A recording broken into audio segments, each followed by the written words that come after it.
Assalamualaikum warahmatullahi wabarakatuh. Innal hamdalillah nahmaduhu wa nasta'inuhu wa nastaghfiruh wa na'udzu billahi min shururi anfusina wa sayyiati a'malina. Man yahdihillahu fala mudilla lahu wa man yudlil fala hadiya lahu. Ashhadu an la ilaha illallah wahdahu la syarika lahu wa ashhadu anna Muhammadan 'abduhu wa rasuluh. Allahumma shalli wa sallim ala nabiyyina Muhammadin wa ala alihi wa ashabihi wa man tabi'ahum bi ihsanin ila yaumiddin. Amma ba'du. Faqala Allah ta'ala fi kitabihil karim, a'udzu billahi minasy syaithanir rajim. Wa nunazzilu minal qur'ani ma huwa shifaa'un wa rahmatun lil mu'minin wa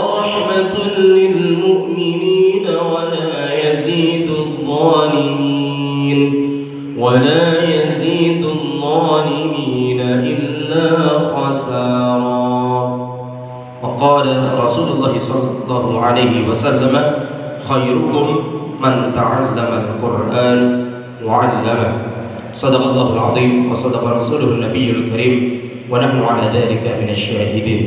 Bapak-bapak, ibu-ibu jamaah salat subuh rahimani wa rahimakumullah.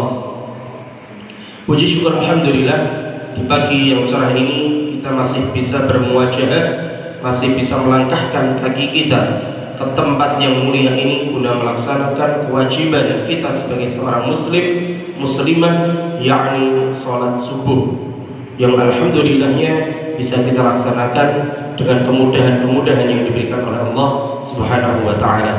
Karena di luar sana masih banyak orang-orang yang mampu tetapi tidak mau, dan juga banyak orang yang mau tetapi tidak mampu. Dan kula panjenengan sami adalah orang-orang terpilih untuk berangkat ke tempat ini melaksanakan kewajiban Allah Subhanahu wa ta'ala, apalagi di bulan yang mulia ini, bulan suci Ramadan.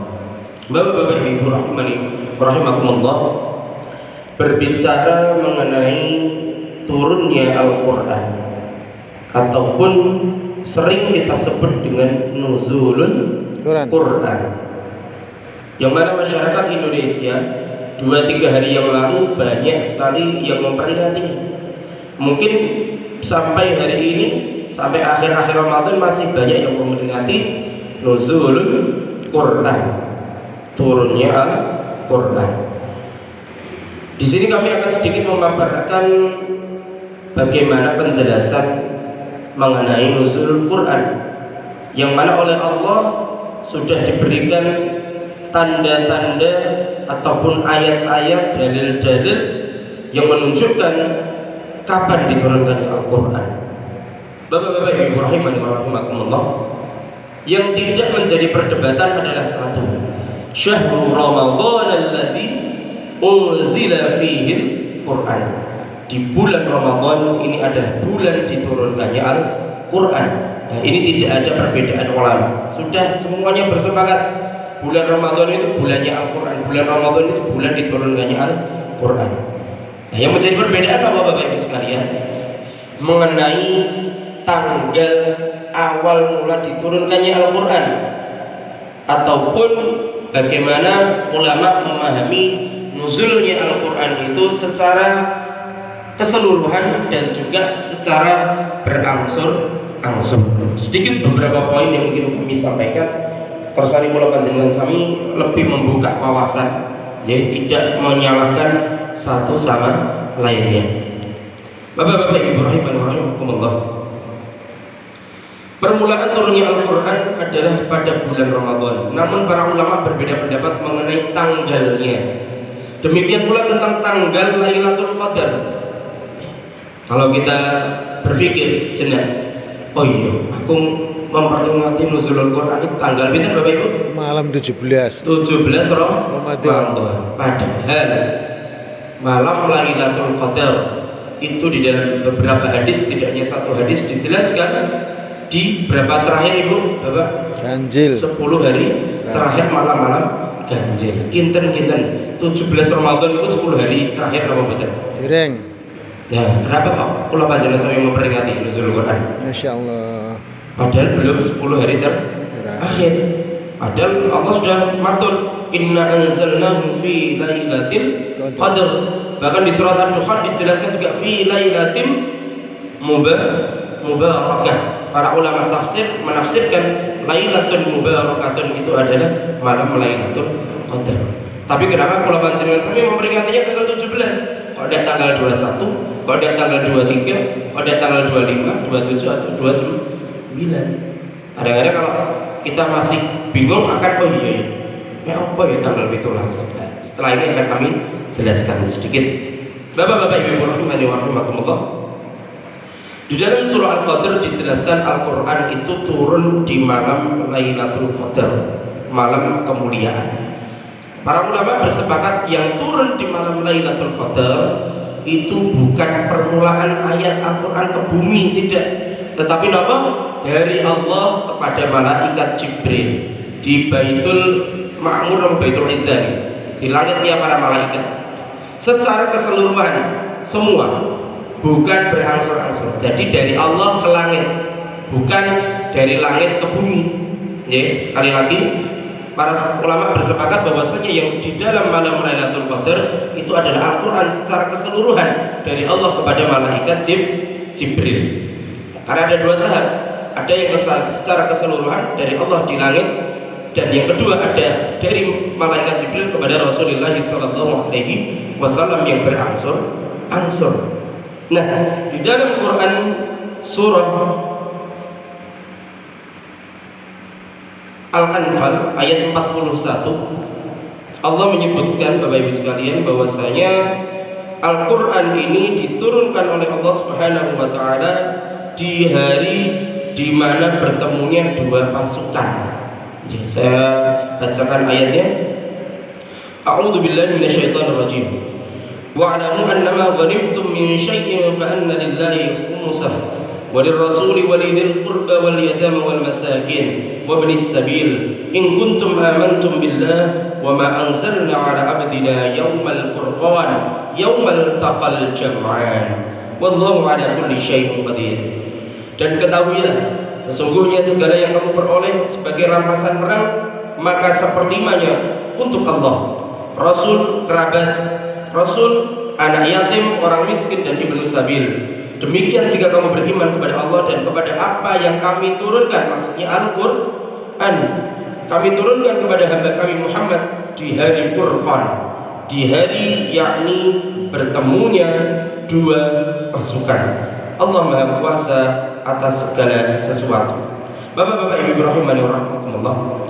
Di surat Al-Anfal ayat 41 inilah yang menjadi kesepakatan para ulama awal mula diturunkannya Al-Quran ke muka bumi ini. Kula panjenengan ngertos apa yang dimaksud dengan hari bertemunya dua pasukan? Masyaallah. Ansor. Apa Pak Yai? Pasukan Ansor Ketika perang Badar. Perang Badar ini terjadi di tanggal 17 Ramadan.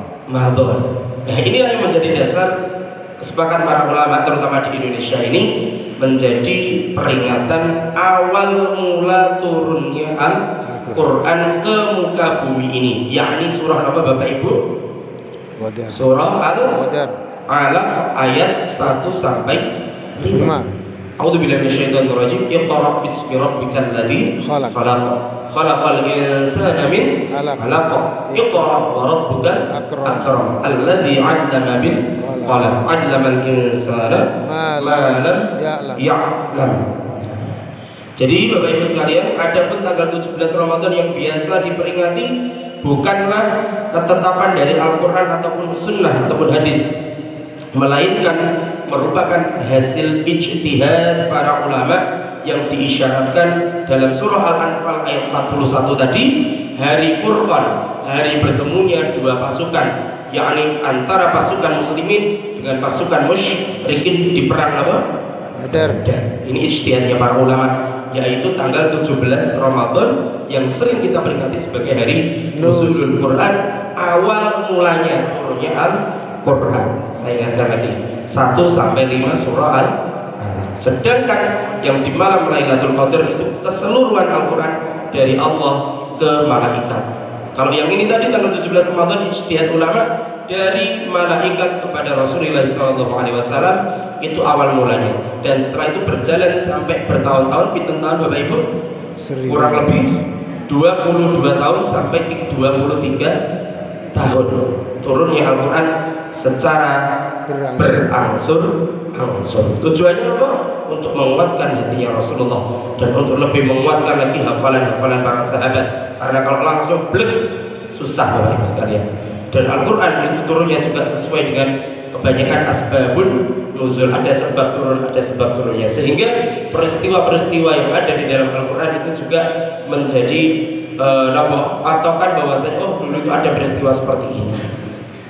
Kecuali kalau itu kisah yang sudah diceritakan Rasulullah di zaman Nabi, kisah Nabi Musa, kisah Nabi Isa, kisah nabi-nabi yang lainnya, kisah bagaimana Zulkarnain, kisah bagaimana Fir'aun dan lain sebagainya. Itu terkecuali itu asbabun nuzulnya adalah karena memang Rasulullah ingin menceritakan. Tapi selain itu sesuai dengan kejadian-kejadian yang ada di zaman Rasulullah Sallallahu Alaihi Wasallam. Bapak-bapak Ibu rahimani wa rahimakumullah, yang pada intinya di dalam bulan Ramadan, syahrul Ramadan, syahrul Quran, bulan Quran, mari kita meningkatkan kualitas dan kuantitas bacaan Al-Quran kita. Tidak hanya sekedar baca khatam, tetapi kita benar-benar maknai Al-Quran sebagai fungsi dan tujuannya hudal linnas wa bayyinatin minal huda wal furqan, sebagai petunjuk dan sebagai pembeda antara yang hak dengan yang batil. Dan saya sering menyampaikan pada jamaah, ayo mulai sekarang target khatam selain Al-Quran Arabnya, tapi juga tarjamahnya. Minimal kita tahu apa isi Al-Quran tadi. Syukur-syukur kalau melonjak ke yang lebih tinggi lagi tafsirnya. Bon ngantos kula panjenengan sami puas dengan baca khatam Al-Quran Arabnya saja. Oh iya, aku ki dadekno Al-Quran sebagai panduan hidup, tapi kok Al-Quran dulu isine opo? Itu pernah saya tanyakan ke anak-anak saya non muslim dan anak-anak saya yang muslim. Karena murid SMA Negeri 4 itu banyak non muslimnya juga. Ya bukan banyak tapi lumayan daripada sekolah-sekolah yang lain karena dekat dengan kampung Cina. Maka dari itu pernah saya tanyakan, "Dok, le agamamu apa? Nasrani, Pak, Kristen, atau ada yang Katolik? Kitab kamu apa?" Alkitab. Mereka tidak menyebutnya Injil. Kenapa? Karena dalam Alkitab yang mereka tidak hanya Injil saja isinya, tapi ada juga Taurat, ada perjanjian lama, dan bahkan ada hal-hal yang mungkin dirubah. Jadi mereka menyebutnya Alkitab. Mirip dengan kita Al-Quran juga punya nama lain, yaitu Alkitab. Mohon maaf kalau panjenengan kami asing dengan nama tadi. Pikirannya Alkitab itu gendong Kristen, tidak. Al-Quran itu juga namanya Alkitab. Kalau harusnya itu punya kita. Tapi mereka mengistilahkan Injilnya, Tauratnya, perjanjian lamanya dengan Alkitab. Pakai bahasa apa lagi? Bahasa Indonesia. Aslinya bahasa Ibrani. Paham tidak kamu yang kamu baca? Paham. Saiki kamu yang banyak ini apa agamanya? Islam, Pak. Muslim. Kita mau Al-Quran. Bahasa apa? Arab dulu terang. Tidak. Nah, ini miris sekali. Dan salah satu ustadz nasional, ya, Ustadz Bakhtiar Nasir, ya, beliau salah satu ulama yang biasanya ngisi di TV-TV, ya, Bakhtiar Nasir, itu pernah melakukan penelitian dari sampel-sampel yang diambil, berapa prosentase dari orang yang pernah mengkhatamkan terjemah Al-Quran, minimal terjemahnya saja dulu, ternyata hanya 0,sekian% di Indonesia, tidak sampai 1%. Satu masjid ini saja mungkin, saya tanya, sinten sing sampun nate khatam terjemahan Al-Quran?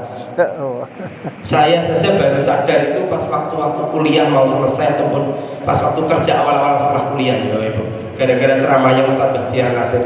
Ya Allah, aku mondok sampai ini ya orang tahu khatam terjemahan Al-Quran. Padahal aku ya rapat dulu. Padahal saya sudah belajar bahasa Arab, tapi tidak semua di dalam Al-Quran itu bisa kita terjemahkan dengan makna kita sendiri. Tapi kita harus merujuk kepada terjemahan yang memang sudah menjadi kesepakatan para ulama.